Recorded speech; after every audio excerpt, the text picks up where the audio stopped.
बिस्मिल्लाहिर्रहमानिर्रहीम। डीएसपी के दूसरे लेक्चर में आज हम ये देखेंगे। पहले लेक्चर में हमने ये देखा था कि पोल और ज़ीरो को कैसे लोकेट किया जाएगा। किसी भी जी डोमेन में जब आप टाइम डोमेन से किसी भी सिस्टम या सिग्नल को आप जी डोमेन में लेके आते हैं तो उसके पोल्स और ज़ीरो को कैसे प्लेस किया जाएगा। अब आपका जो सिस्टम है उसका पोल और ज़ीरो लोकेशन जो है और उसका टाइम डोमेन बिहेवियर जो है वो कैसे होगा, आज हम इसको देखेंगे।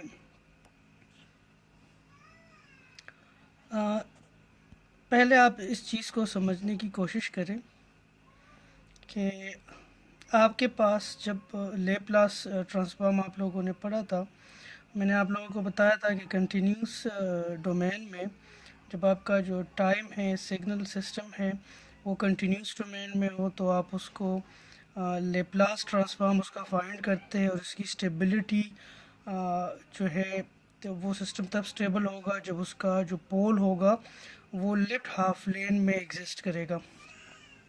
तो ये आपके पास सिस्टम है। Actually this is a system और ये उसका this is continuous time system, ये उसका लेप्लास इस प्लेन है। तो अगर किसी सिस्टम का पोल जो है वो अगर लिफ्ट प्लेन में लाई कर रहे हैं तो इसका ये आपको स्टेबिलिटी के बारे में बताएगा। फिर मैंने क्लास में आप लोगों को बताया था इंट्रोडक्शन टू जी ट्रांसफॉर्म में कि ये जो इमेजिनरी प्लेन है फ्रीक्वेंसी एक्सेस है ये आपके पास रियल एक्सेस है। तो अगर आप ये जो लीनियर एक्सेस है इसको रैप करके एक सर्कल बना दे, ठीक है, तो आपके पास ये इधर आ जाएगा जी प्लेन में, ठीक है।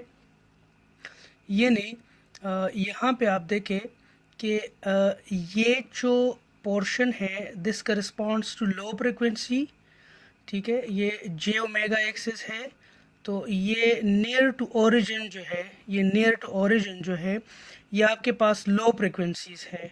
और ये जो पॉइंट्स है आपके पास जैसे जैसे आप ओरिजिन से दूर होते जाएंगे, ओरिजिन से आप दूर होते जाएंगे तो ये आपके पास हाई फ्रिक्वेंसी एक्सेस है, ठीक है।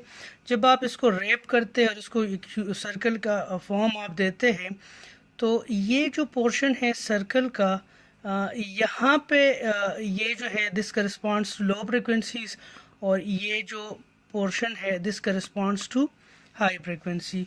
यानी इसको अगर आप इस प्लेन के साथ कंपेयर करें तो poles near to this area corresponds to low frequencies and poles representing in this area, ठीक है, ये आपको हाई फ्रिक्वेंसी रिप्रेजेंट करता है। यानी जो आप इस यूनिट सर्कल में लेफ़्ट की तरफ आएंगे तो एक्चुअली आपके पास फ्रिक्वेंसी बढ़ती जाएगी और इस सर्कल में जो आप इस रीजन में आएंगे तो आपके पास फ्रिक्वेंसी जो है इस रीजन में क्या होगी, कम होगी, और इस रीजन में ये फ्रिक्वेंसी क्या होगी, ज़्यादा होगी, ठीक है। तो ये बेसिक कॉन्सेप्ट आप इसको समझने की कोशिश करें। यहाँ पे क्या लेप्लास डोमेन में लेफ्ट हैंड प्लेन, यानी आपका सिस्टम कब स्टेबल होगा, लेफ्ट हैंड प्लेन में आपका सिस्टम स्टेबल होगा। जी डोमेन में कब होगा, इनसाइड यूनिट सर्कल। इसी तरह यहाँ पे जो इमेजिनरी एक्सेस है वो जी डोमेन में यूनिट सर्कल बन जाता है, ठीक है। राइट हैंड प्लेन जो है, ये जो राइट हैंड प्लेन है ये जी डोमेन में outside the unit circle area बन जाएगा, ठीक है। अब ये हम देखेंगे कि हमारे पास लेट सपोज अगर दो सिग्नल्स हैं, ठीक है। एक सिग्नल जो है टाइम के साथ ये आप देखें उसका एम्पलीट्यूड बढ़ रहा है और इसका एम्पलीट्यूड टाइम के साथ कम हो रहा है। तो ये आपके पास जो सिस्टम है ये अनस्टेबल सिस्टम है, क्योंकि जो एन बढ़ता जाएगा इन्फिनिटी की तरफ बढ़ता जाएगा तो इसका एम्पलीट्यूड भी इन्फिनिटी की तरफ जो आपका एन जो है वो इन्फिनिटी को अप्रोच करेगा तो आपका एम्पलीट्यूड जो है वो भी इन्फिनिटी को अप्रोच करेगा। तो ये बिहेवियर अगर किसी इनपुट सिग्नल का है सॉरी, ये बिहेवियर अगर किसी सिग्नल का है तो उसको हम अनबाउंडेड सिग्नल कहते हैं। और ये अगर आपके पास किसी सिस्टम का रिस्पॉन्स का प्लॉट है तो उस सिस्टम को हम अनबाउंडेड सिस्टम कहेंगे या उसको अनस्टेबल सिस्टम कहेंगे, ठीक है। क्योंकि आपके पास जो डिजिटल सिस्टम होता है वो सिचुएट हो जाता है, ठीक है। इसी तरह अगर आपके पास कोई भी सिस्टम हो, ठीक है, तो अगर उसका एम्पलीट्यूड टाइम के साथ कम होता है या इवन अगर कांस्टेंट भी रहता है तो वो उसको हम स्टेबल सिग्नल कहेंगे।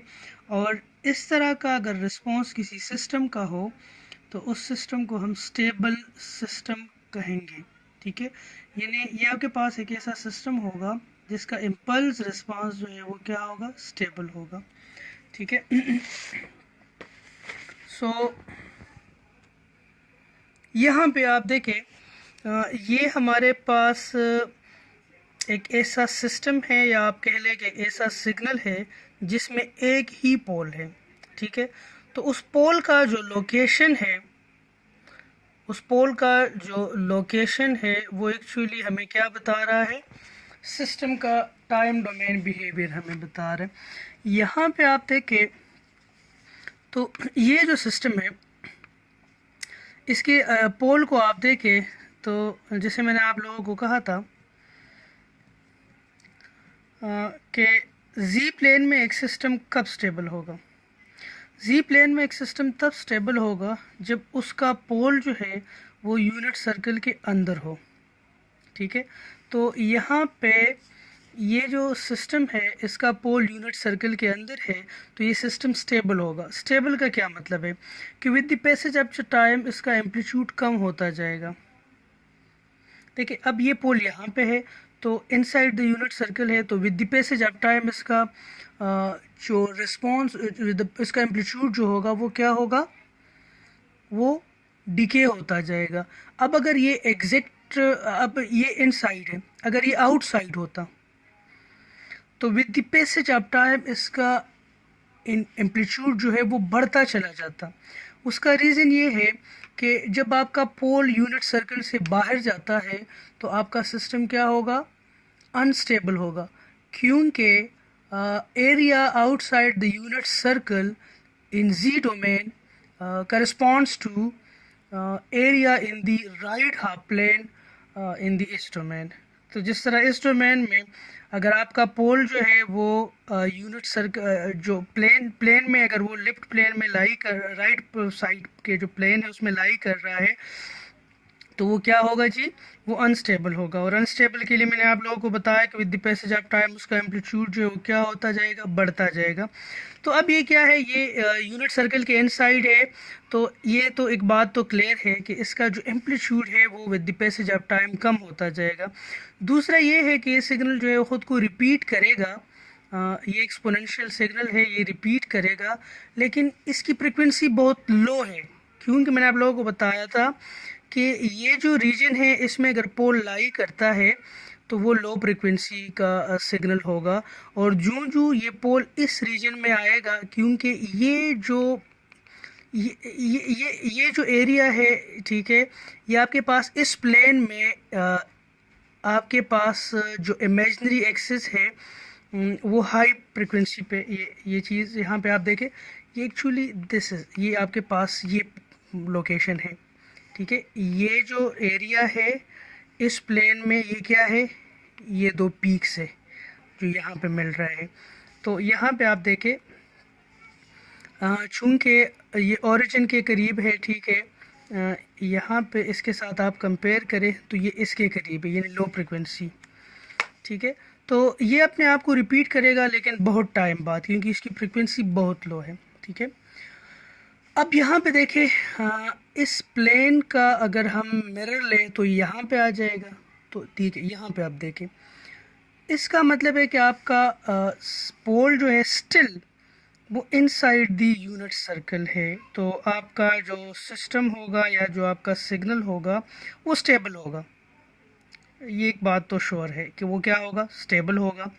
तो स्टेबल में क्या होगा जी कि उसका एम्पलीट्यूड जो है with the passage of time जो है वो क्या होगा जी, वो कम होता जाएगा।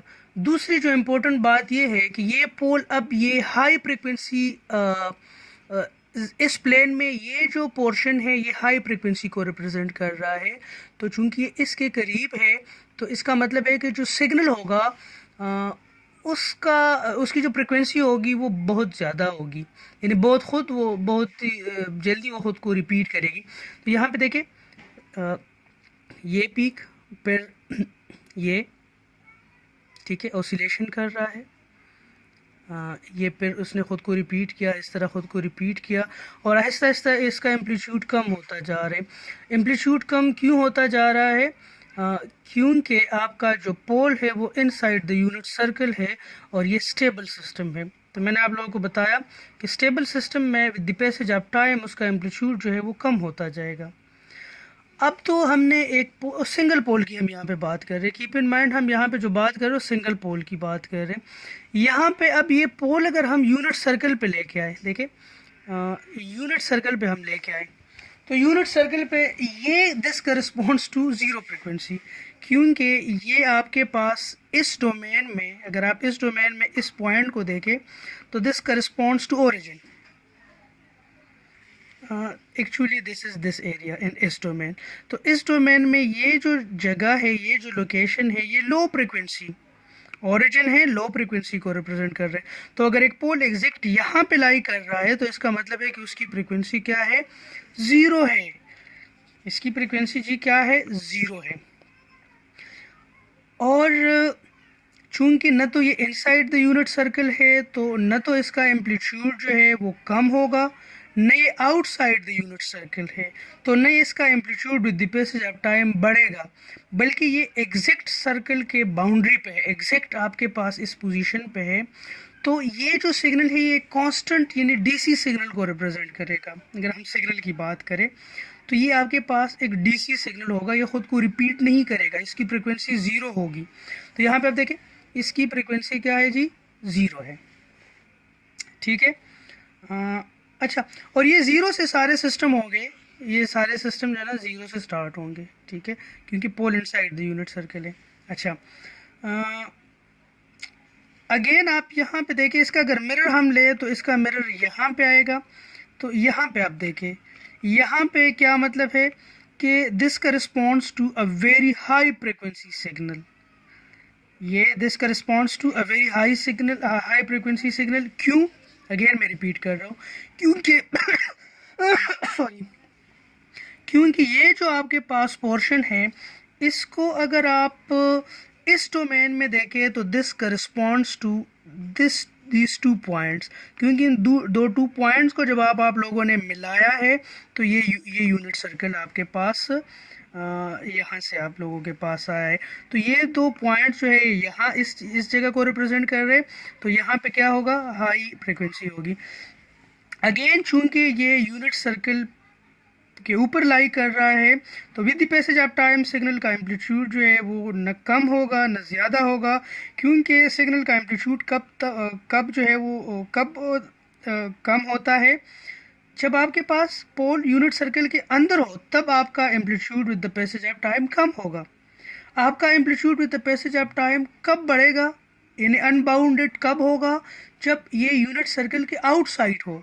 तो ये चूंकि यूनिट सर्कल के ऊपर है तो इसका एम्पलीट्यूड न कम होगा न ज़्यादा होगा, और चूंकि ये हाई फ्रिक्वेंसी रीजन में लाई कर रहे हैं ये पोल, तो ये इसकी फ्रिक्वेंसी बहुत ज़्यादा है।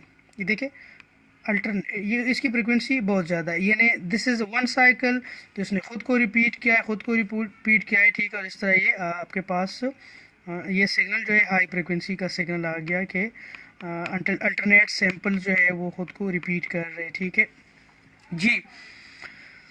तो अभी तक हमने क्या देखा? अभी तक हमने ये देखा कि अगर आपका जो पोल होगा वो यूनिट सर्कल के अगर अंदर होगा, ठीक है, और इस रीजन में होगा तो सिग्नल का बिहेवियर कैसा होगा, अगर उसका मिरर आ जाए तो कैसे होगा। फिर हमने एग्जैक्ट यूनिट सर्कल के ऊपर देखा। अब अगर यूनिट सर्कल के बाहर हो तो मैंने आप लोगों को बताया कि यूनिट सर्कल के अगर बाहर सिग्नल पोल हो तो उसका amplitude with the passage of time क्या होगा जी? वो बढ़ेगा, ठीक है। और अगेन उसकी फ्रीक्वेंसी क्या होगी, लो होगी। उसकी फ्रीक्वेंसी क्या होगी, लो होगी, यानी बहुत टाइम बाद जाके ये अपने आप को रिपीट करेगी ये सिग्नल। क्यों? क्योंकि ये पोल जो है ये एसी, यहाँ पे आप देखें ये जो पोल है आउटसाइड द यूनिट सर्कल है, तो पहली बात जो है वो ये है कि ये सिग्नल जो होगा with the passage of time ये इसका एम्पलीट्यूड बढ़ता जाएगा। दूसरी बात कि ये पोल जो है ये अगर लेप्लास डोमेन में देखें तो this area corresponds to low frequency, यानी ये बहुत टाइम बाद खुद को रिपीट करेगा, बहुत सैम्पल्स बाद खुद को रिपीट करेगा। देखें ये भी खुद को रिपीट नहीं कर रहा, यानी आगे जाएगा आगे जाएगा, कहीं दूर जाके ये जो है ना खुद को फिर ये रिपीट करना स्टार्ट कर देगा। ठीक है, लो फ्रिक्वेंसी होगी इसकी। अब अगर इसका हम मिरर ले तो ये यहाँ पे लाई करेगा, इसका आप मिरर ले तो ये पोल यहाँ पे आ जाएगा। मिरर आपने लिया, मिरर का मतलब टाइम रिवर्सल आप कह ले, ठीक है। तो अब ये पोल यहाँ पे लाई कर रहा है, पोल यूनिट सर्कल के आउटसाइड पे है। तो व्हाट डज इट मीन, इसका मतलब है कि आपका जो सिग्नल होगा उसका एम्पलीट्यूड जो है वो क्या होगा, वो with the passage of time वो बढ़ता जाएगा।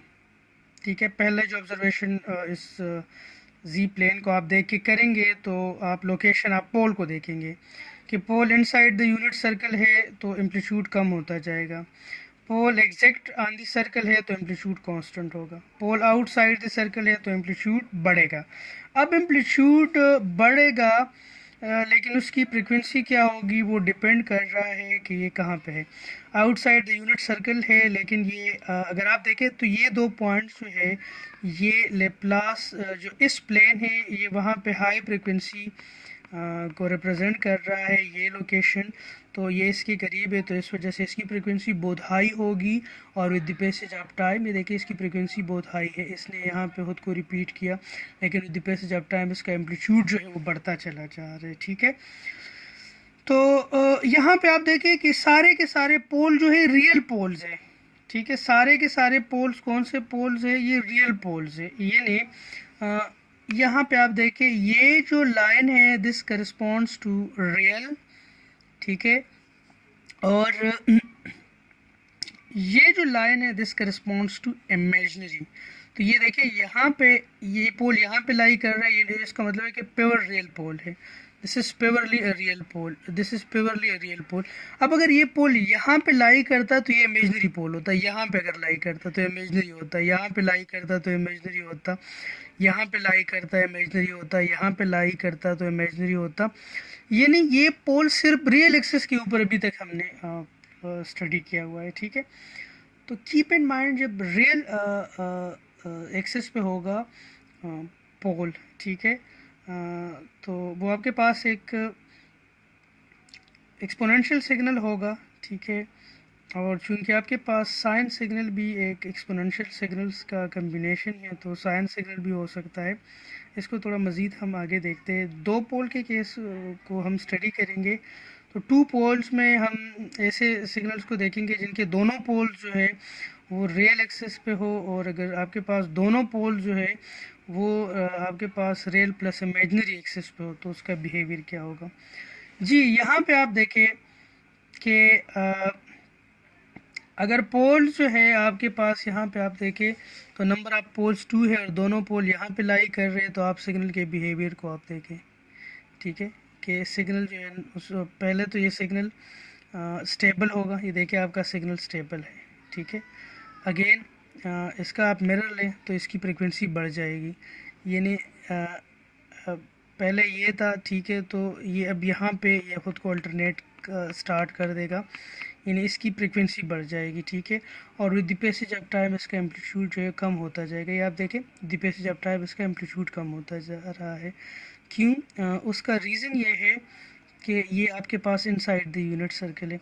अब यहाँ पे देखें, यहाँ पे आपके पास पोल्स 2 है लेकिन एग्जैक्ट सर्कल के ऊपर लाई कर रहा है। ठीक है, तो जब आपके पास पोल्स 2 हो तो मार्जिनली स्टेबल होता है। देखिए एग्जैक्ट अगर आपके पास यूनिट सर्कल के ऊपर पोल अगर लाई कर रहा है तो इट डजेंट मीन के वो जो है वो 100% स्टेबल होगा, मार्जिनली स्टेबल होगा, यानी वो अनस्टेबल भी हो सकता है, स्टेबल भी हो सकता है। तो अगर एक पोल के केस में आप लोगों ने देखो तकरीबन स्टेबल सिस्टम था, यानी वो जो है ना बढ़ रहा था ना कम हो रहा था, ठीक है। प्रैक्टिकली ऐसे सिस्टम जो है ना, यहाँ पे आप देखें अब यहाँ पोल्स 2 हो गए, तो यहाँ पे अब आप देखें कि ये सिस्टम जो है अनस्टेबिलिटी की तरफ जा रहे हैं।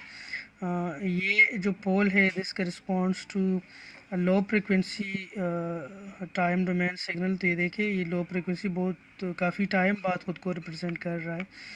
और यहाँ पे आप देखिए ये पोल जो है ये लाई कर रहे हाई फ्रिक्वेंसी रीजन में, तो इसकी फ्रिक्वेंसी जो है वो रैपिडली, यानी इसमें वेरिएशंस बहुत ज़्यादा है, ख़ुद को रिपीट कर रहा है, ठीक है ये सिग्नल। यहाँ पे आप देखिए कि सिस्टम जो है ये अनस्टेबल लग रहा है, बल्कि अनस्टेबल है, क्योंकि यूनिट सर्कल के ऊपर जब पोल होगा तो ये मार्जिनली स्टेबल होगा, यानी ये अनस्टेबल भी हो सकता है, स्टेबल भी हो सकता है। स्टेबिलिटी की श्योरिटी जो है वो इनसाइड द यूनिट सर्कल है, कि अगर poles inside the unit circle होगा तो 100% श्योरिटी के साथ आप कह सकते हैं कि आपका सिस्टम जो है वो स्टेबल है। और अगर आपका जो पोल है वो आउटसाइड द यूनिट सर्कल है तो श्योरिटी के साथ आप कह सकते हैं कि आपका जो सिस्टम है या जो सिग्नल है वो अनस्टेबल है। लेकिन जब उसका पोल जो है वो यूनिट सर्कल के ऊपर है तो मार्जिनली स्टेबल है, स्टेबल भी हो सकता है अनस्टेबल भी हो सकता है। तो यहाँ इस केस में 2 पोल्स की केस में आपका सिस्टम जो है अनस्टेबल है, ठीक है। और यहाँ पे आप देखिए आउटसाइड द यूनिट सर्कल तो 100% श्योर कि अनस्टेबल होगा। With the passage of time इसका एम्पलीट्यूड बढ़ता जाएगा। यहाँ पे भी आप ये चीज़ करस्पॉन्ड्स टू लो फ्रिक्वेंसी, तो इसकी फ्रिक्वेंसी बहुत कम है, ये काफ़ी दूर जाके इस पैटर्न को रिपीट करेगा। इसकी फ्रिक्वेंसी हाई है, तो ये देखें अल्टरनेट और इसका एम्पलीट्यूड भी बढ़ रहा है, ठीक है। सॉरी मैंने ये जो 2 पोल्स की जो दूसरी स्लाइड है मैंने यहाँ पे नहीं डाली थी, और मेरे पास लैपटॉप में ये जो ऑफिस है ये क्रैक भी नहीं हो रहा, ठीक है, तो इसमें अब मैं एडिटिंग नहीं कर सकता। तो मैं बुक मैंने अपने सामने रखी हुई है, उससे आप लोगों को समझाने की कोशिश करूँगा। यहाँ पे आप देखिए ये प्रोकस की बुक है, इसमें चैप्टर 3 पेज 180 पे आप देखें ये आपके पास अल्टरनेट पोल्स है। तो देखिए साइन ओमेगा टी की अगर हम बात करें या कोसाइन ओमेगा टी किस चीज़ के बराबर है, ये दो यूलर आइडेंटिटी क्या चीज़ है कि sine omega t is equal to e j omega t plus e minus j omega t divide by 2। तो यहाँ पे आप देखें साइन में आपके पास 2 पोल्स होंगे, ठीक है, ये 2 पोल्स है, ठीक है, और ये इनसाइड द यूनिट सर्कल है। और यहाँ पे आप देखें ये कम्प्लेक्स कंजुगेट पोल्स है। कम्प्लेक्स कंजुगेट पोल्स का क्या मतलब है कि रियल प्लस ये पोल जो है this is real plus imaginary, this is also real plus imaginary, लेकिन कंजुगेट में सिर्फ इमेजिनरी पार्ट चेंज हो रहा है। यहाँ पे रियल भी प्लस है, इमेजिनरी भी प्लस है। कंजुगेट में क्या होगा, रियल प्लस होगा लेकिन इमेजिनरी क्या हो जाएगा, नेगेटिव हो जाएगा। तो अगर आपके पास 2 पोल्स है और उनकी सिमेट्री और कंजुगेट हो, ठीक है, एक दूसरे के, तो इसका फिर आपके पास ये सिग्नल बनेगा, ठीक है। यहाँ पे आप देखें चूँकि इनसाइड द यूनिट सर्कल है तो with the passage of time इसका एम्पलीट्यूड जो है वो क्या होता जाएगा, वो कम होता जाएगा। और यहाँ पे आप लोग ऑब्ज़र्व भी कर रहे हैं कि ये कम होता जा रहा है। और कीप इन माइंड कि ये साइनोसाइड सिग्नल होगा क्योंकि इसके 2 पोल्स है और कॉम्प्लेक्स कंजुगेट पोल है। और आपने वहाँ पे भी आप देख सकते हैं यूलर आइडेंटिटी में आप देख सकते हैं कि पोल जो है कॉम्प्लेक्स कंजुगेट ही होते हैं। यहाँ पे आप देखें कि आपके जो दोनों पोल्स है द कॉम्प्लेक्स कंजुगेट पोल्स जो है वो यूनिट सर्कल के ऊपर लाई कर रहा है। तो आपका जो सिग्नल होगा यहाँ पे आप देखें वो भी आपके पास एक साइनोसाइडल सिग्नल है, लेकिन उसका amplitude with the passage of time कम नहीं हो रहा। यहाँ पे थर्ड केस में आप देखें तो आपका जो सिग्नल है या जो सिस्टम है उसके जो 2 कॉम्प्लेक्स कंजुगेट पोल्स है वो आउटसाइड द यूनिट सर्कल है। तो with the passage of time जो है वो आपके पास उसका एम्पलीट्यूड बढ़ रहा है। यहाँ पे आप ये भी नोट करें कि दिस करस्पॉन्ड्स टू 0 फ्रिक्वेंसी, लेकिन जब आपका पोल इससे यूं जा रहा है तो उसकी फ्रिक्वेंसी बढ़ती जा रही है।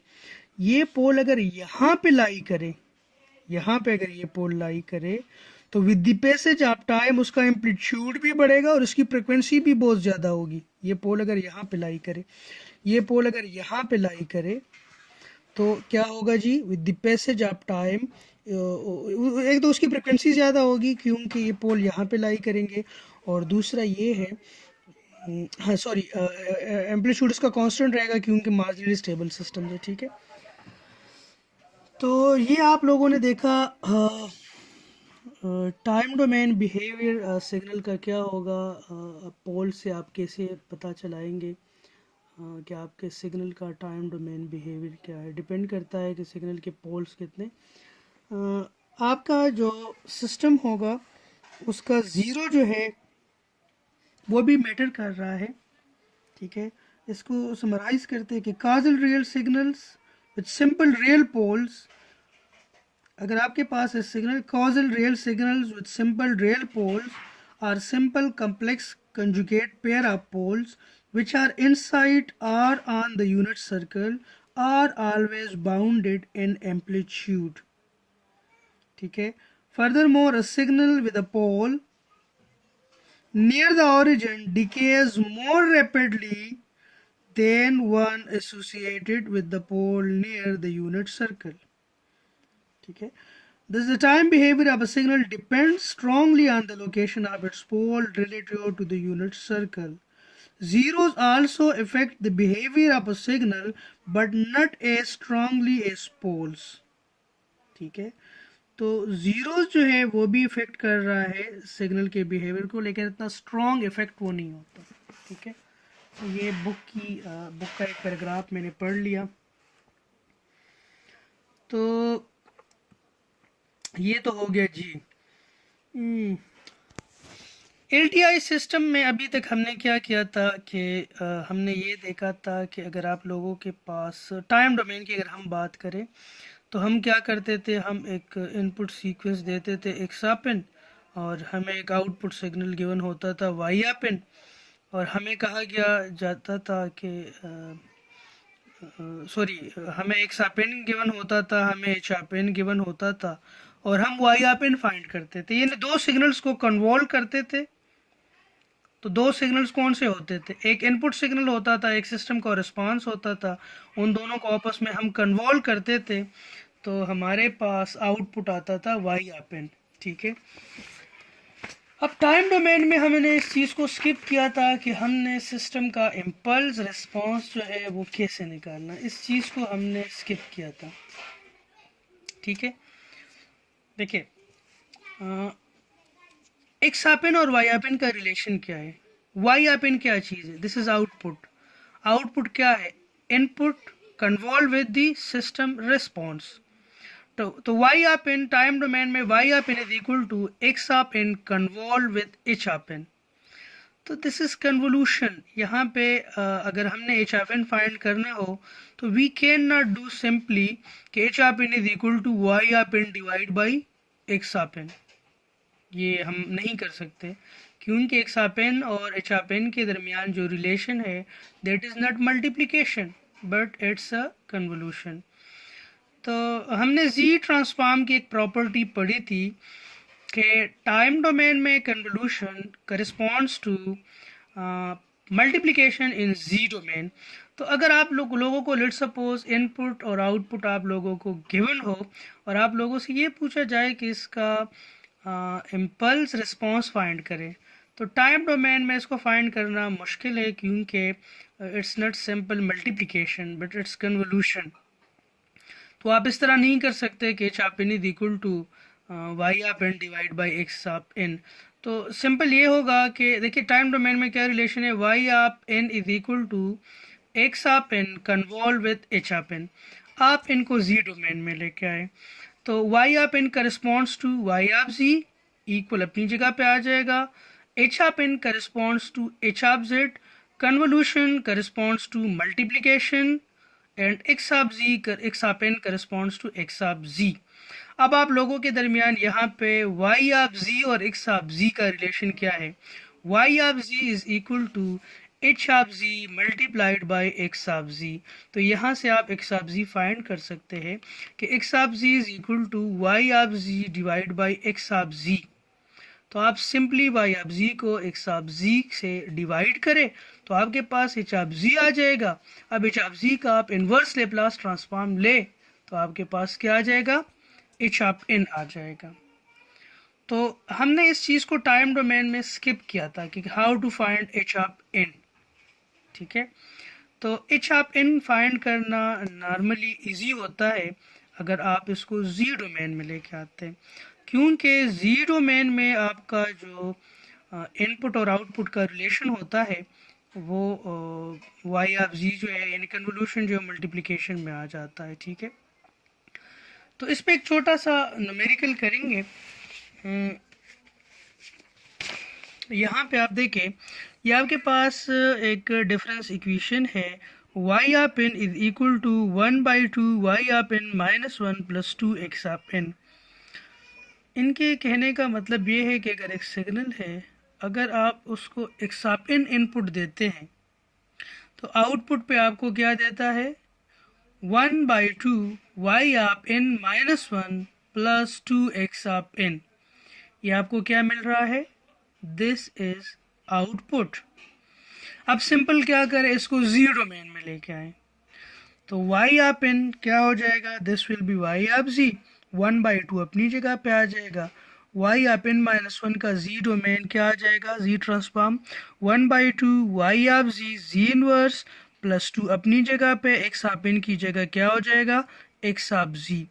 यहाँ y ऑफ z ये इधर ले आए तो 1/2 y of z z inverse plus 2 x of z। इससे y ऑफ z कॉमन निकाले sorry y of z common निकाले तो 1 minus 1/2 z inverse is equal to 2 x of z।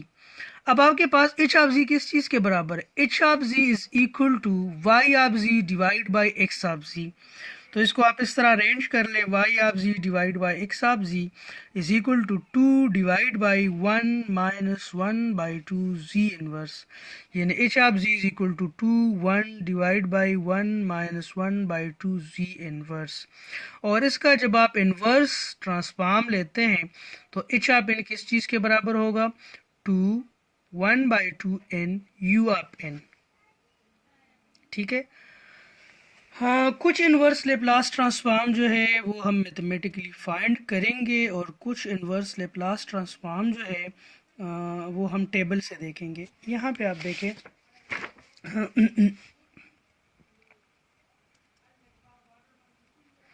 ये कुछ ट्रांसफॉर्म पेयर्स का एक टेबल यहाँ पे मैंने डाला था। ये इधर देखें कि 1 divide by 1 minus ji inverse का इनवर्स लेप्लास ट्रांसफॉर्म क्या होगा, u ऑफ n होगा। और a of n u of n यानी 1 divide by 1 minus A ji inverse का इनवर्स लेप्लास ट्रांसफॉर्म क्या होगा, a n u of n। यहाँ पे आप देखें, इसको आप कंपेयर करें, ये क्या है, 1 divide by 1 minus 1/2 ji inverse ये है। यहाँ पे आप इसके साथ कंपेयर करें, इसके साथ, तो यहाँ पे a की जगह क्या है, यहाँ पे a की जगह है 1/2, यहाँ पे a की जगह क्या है 1/2। तो अगर आपके पास यहाँ पे 1 माइनस 1 डिवाइड बाई 1 माइनस 1 और 2 जी इनवर्स है तो यहाँ पे a की जगह आप क्या करें 1/2 डालें और 2 को आपने बाहर निकाला था, तो इस वजह से देखिए 2 और a की जगह 1/2 n।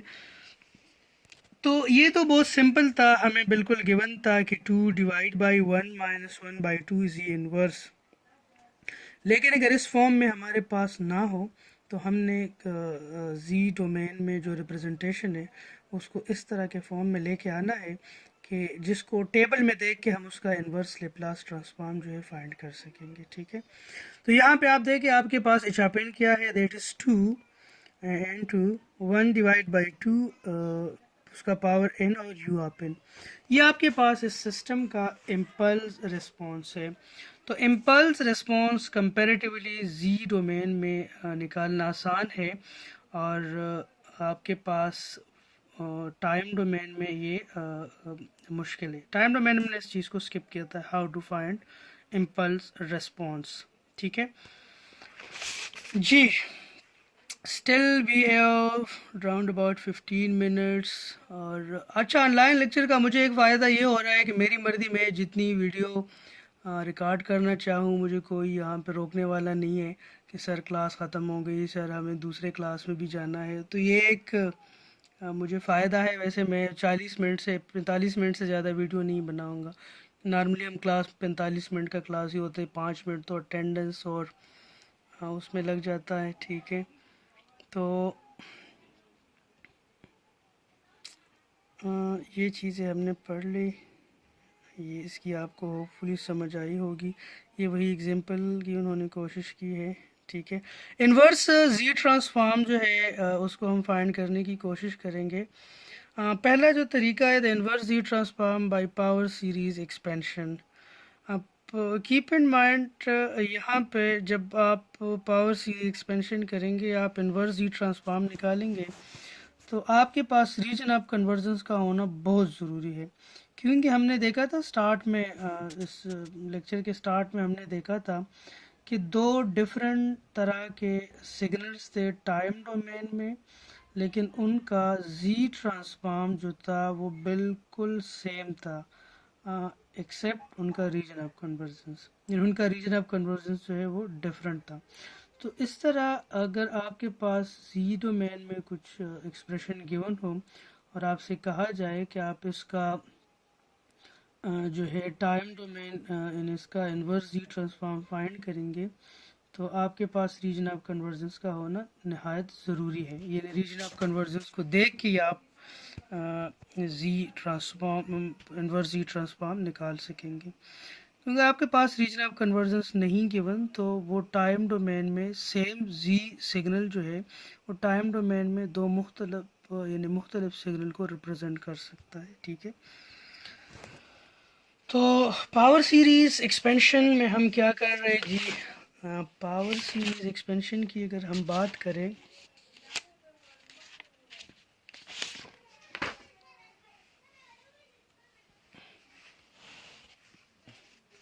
यहाँ पे जी आप देखें कि आपके पास सिग्नल है x of ji is equal to 1 divide by 1 minus 1.5 z inverse plus 0.5 z minus 2। पहले केस को आप देखें कि region of convergence is greater, z is greater than 1। So z is greater than 1 का मतलब है कि आपका जो आर ओ सी है that is exterior of the circle. तो एक्सटीरियर ऑफ द सर्कल का क्या मतलब है कि द सिस्टम जो उसका एक्सापिन है, उसका जो टाइम, जो इसका टाइम डोमेन में जो सिस्टम है that is a Kajal system. ठीक है, वो सिस्टम क्या होगा, कॉजल होगा। और कॉजल के केस में आप लोगों ने देखा था कि आपके पास जो जी कॉजल सिस्टम के केस में आपका सिग्नल का फॉर्म क्या होना चाहिए, वो होना चाहिए x up in -1, x up in -2, x up in -3, इस तरह होना चाहिए। अगर रीजन ऑफ कन्वर्जेंस जो है वो इनसाइड द यूनिट सर्कल होता, तो आपका सिस्टम जो है नॉन कॉजल होता और टाइम डोमेन में आपका सिस्टम करस्पॉन्ड करता x up in plus x up in +1 plus x up in +2 x up in +3। तो अब इसको हम सॉल्व करने की कोशिश करेंगे बाय पावर सीरीज एक्सपेंशन। यहाँ पे आप देखें x of e is this and z is greater than 1। here ROC is the exterior of a circle, so it's mean the system x up n is causal and the power series will be z की power minus n। ठीक है, power series जो होगा वो क्या होगा, z की power minus n होगा। इसको मैं आपको समझाने की कोशिश करता हूँ। यहाँ पे आप देखें 1 divide by 1 minus 1.5 z inverse plus 0.5 z minus 2। अब आप क्या करें, आपने 1 को ख़त्म करना है। ठीक है जी, तो यहाँ पे 1 के साथ इसको मल्टीप्लाई करें तो 1 आ जाएगा। ये प्लस हो जाएगा, ये माइनस हो जाएगा, ये अपनी जगह पे आ जाएगा। अब ये 3/2 जी इनवर्स है, तो 1 के साथ किस चीज़ को मल्टीप्लाई किया जा सके कि आपके पास 3/2 जी इनवर्स आ जाए। ठीक है, तो ये आपके पास क्या हो गया, 3/2 जी इनवर्स। ठीक है, यहाँ पे अगर ये सिस्टम जो है, यहाँ पे तो सिस्टम कॉजल है, अगर ये सिस्टम नॉन कॉजल होता तो इस केस को भी हम स्टडी करेंगे। तो यहाँ पे आपके पास क्या आ गया, 3/2 जी इनवर्स, और ये आपके पास आ गया। इसको सिंप्लीफाई करते करते आपके पास क्या आ गया, 1 प्लस, ये देखिए 1 plus 3/2 z inverse plus 7/4 z minus 2 plus 15/8 z minus 3 up to so on. इसको आपने लिखा तो 1 का जो लेप्लास ट्रांसफॉर्म है कांस्टेंट का, दैट इज़ 1। 3/2 जी इनवर्स का क्या है, एक्स आप एन माइनस 1। 7/4 जी माइनस 2 का क्या है, 7/4 एक्स आप एन माइनस 2। और 15/8 जी माइनस क्यूब का क्या है, 15/8 एक्स आप एन माइनस 3। अब ये देखिए एक्स आप एन माइनस 1, एक्स आप एन माइनस 2, एक्स आप एन माइनस 3 क्यों आया, क्योंकि ऊपर आपके पास जो पावर सीरीज एक्सपेंशन है उसमें जी का पावर जो है वो माइनस में है। ठीक है, जी का पावर किस में है, दैट इज इन माइनस। और ये आपको कैसे पता चला कि पावर सीरीज एक्सपेंशन में जी का पावर माइनस होगा, क्योंकि आपको जो रीजन ऑफ कन्वर्जेंस गिवन था वो आउटसाइड द यूनिट सर्कल आपको गिवन था। ठीक है, तो इस वजह से आपका जो पावर सीरीज एक्सपेंशन था उसमें जी का पावर नेगेटिव आया और आपके पास सिग्नल का वेवफॉर्म इस तरह आया। अब दूसरा जो केस है, इसमें आपको दो रीजन ऑफ कन्वर्जेंस गिवन है। पहला जो रीजन ऑफ कन्वर्जेंस है that is z greater than 1, दूसरे में रीजन ऑफ कन्वर्जेंस में जी लेस देन 0.5। तो जी लेस देन 0.5 में जो आपका रीजन ऑफ कन्वर्जेंस है that is interior of unit circle, so the system is non causal and we expect that the power series expansion will be positive। Power series expansion जो होगा वो क्या होगा जी, वो पॉजिटिव होगा।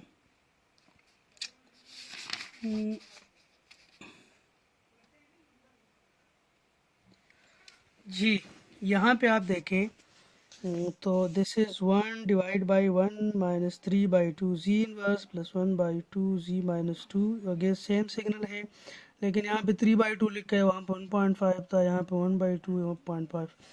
रीजन ऑफ कन्वर्जेंस जो है that is inside the unit circle. तो पावर सीरीज एक्सपेंशन में जी का पावर क्या होना चाहिए, जी का पावर जो है वो प्लस में होना चाहिए।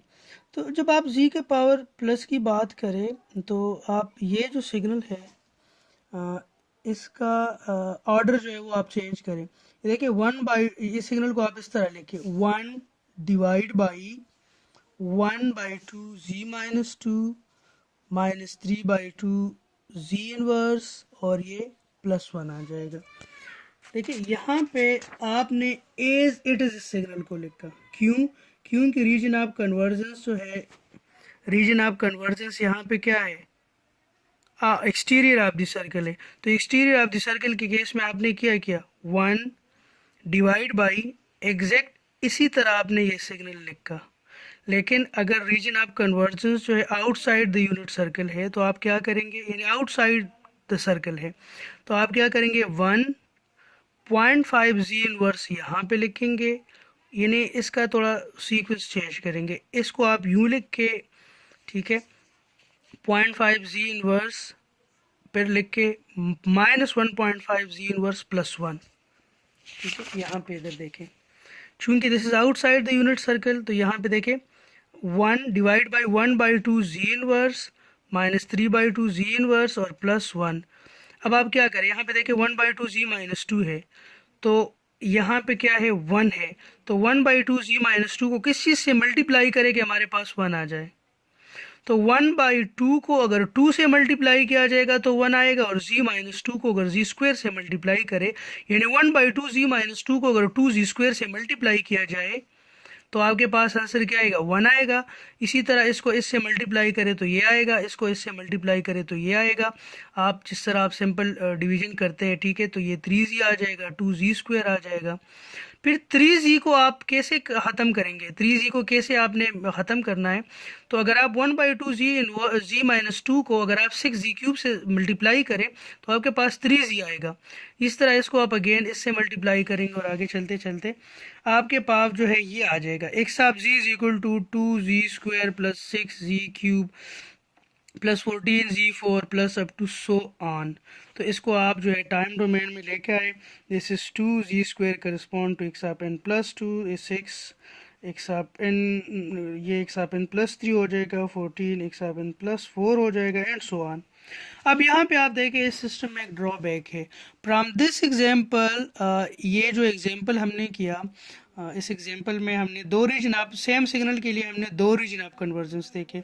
एक का रीजन ऑफ कन्वर्जेंस जो है वो सर्कल के अंदर था और दूसरे का जो रीजन ऑफ कन्वर्जेंस जो था वो आउटसाइड द यूनिट सर्कल था। तो जिसका यूनिट सर्कल के आउटसाइड था उसका सिग्नल जो है वो डिफरेंट आया टाइम डोमेन में, और जिसका रीजन ऑफ कन्वर्जेंस जो है वो इनसाइड द यूनिट सर्कल था तो टाइम डोमेन में वो कम्प्लीटली एक डिफरेंट सिग्नल था।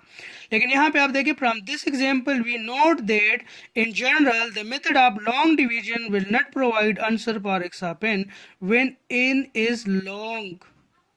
जब आपके पास n ज़्यादा हो, n इज लार्ज हो, because long division become tedious, a closed form solution is not possible. जब आपके पास x ऑफ n काफ़ी हैवी सिग्नल हो, काफ़ी लंबी चौड़ी सिग्नल हो, तो ये जो आपके पास मेथड है ये फेल हो जाता है। अब अगर आपके पास ये मेथड फेल हो जाता है तो आप आगे आप क्या करेंगे, अगर x ऑफ n बहुत लंबा है तो हम क्या करेंगे, हम जी जाएंगे पार्शियल फ्रैक्शन की तरफ। यहाँ पे आप देखिए पार्शियल फ्रैक्शन एक्सपेंशन की तरफ हम जाएंगे। This is 1 minus 3/2z inverse plus 1/2z minus 2। इसको इसके फैक्टर्स बनाएंगे, इसको स्प्लिट करेंगे फैक्टर्स में, ठीक है, और फिर उसका पार्शियल फ्रैक्शन से उसको सॉल्व करने की कोशिश करेंगे पार्शियल फ्रैक्शन से, और फिर उसका z इनवर्स फाइंड कर सकेंगे हम। हमारा एम क्या है, हमारा एम है कि इस सिग्नल को हमने इस तरह के फॉर्म में लेके आना है कि जिसको टेबल में हम देखें और टेबल से हम इसका इन्वर्स जी ट्रांसफॉर्म निकाल सकें। टेबल ये बुक में आपको गिवन है, इन्वर्स जी ट्रांसफॉर्म का जो टेबल है। और चैप्टर 3 को आप देख ले, पेजेस को आप चैप्टर 3 में देख ले तो आपके पास एक कंप्लीट टेबल है।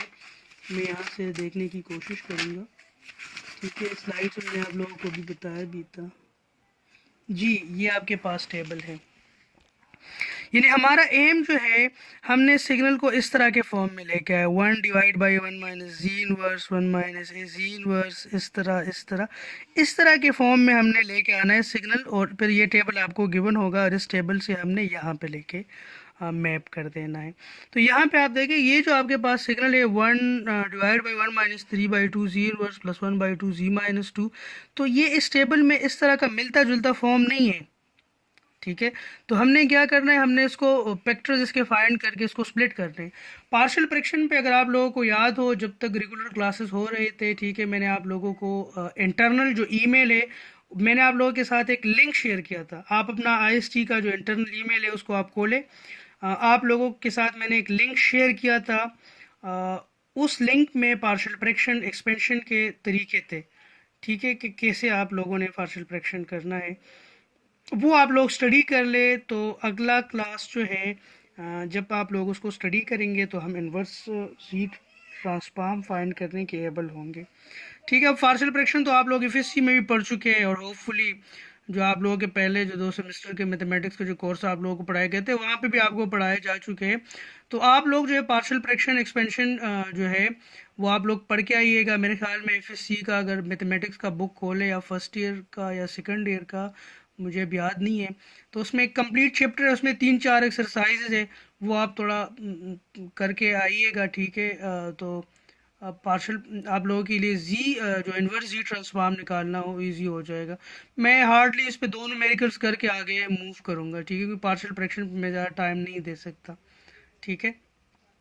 तो मेरे ख्याल में आज के लिए इतना ही काफ़ी। अपना ख्याल रखिएगा, कोशिश करें कि बहुत ज़्यादा ज़रूरत के वक्त अगर आप बाहर जाना चाहें तो ठीक है, कोशिश करें घर के अंदर ही रहे, ठीक है। नमाज वगैरह भी आप घर के अंदर ही पढ़ा करें। हॉस्पिटल जाना जो है अवॉइड किया करें।